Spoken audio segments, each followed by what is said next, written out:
До вчерашните концесионери кои стопанисуваа со Охридското крајбрежје смета дека ќе биде неприменливо одржувањето на социјална дистанца на плажите.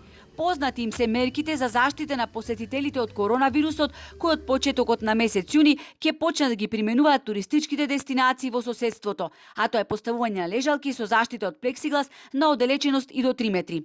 Туристичките работници смислуваат различни идеи за безбеден престој на плажите ова лето, како контролирање на бројот на луѓе на плажите, зголемување на бројот на вработени лица кои со заштитна опрема на себе ќе контролираат да нема групирање на плажите и во вода, па дури размислуваат временски да го ограничат престојот на плажа за различна возрастна категорија.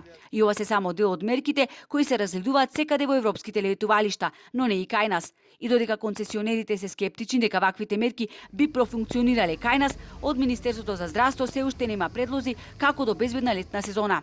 Плажна дистанца е неизводлива или теоретски може да, практично не. Ако во рестораните можете да примите одреден број на гости и да ја затворите вратата, на плажите тоа е логички неизводливо. Оваа ситуација ќе захтева многу персонал. Туризам со маски и скафандери е тежок за работа, но што е тоа е. Градоначалникот на Охрид пак смета дека на отворено може да се држи социјална дистанца, ама маката е што знак прашалник е како воопшто би функционирале плажите кога на сите концесионери им се истечени договорите за стопанисување. Проблем е што добар дел од тие плажи функционираат како кафичи преку ден, како ноќни клубови навечер и нивниот друг дел од обавување на дејност е проблематичен, а не плажа.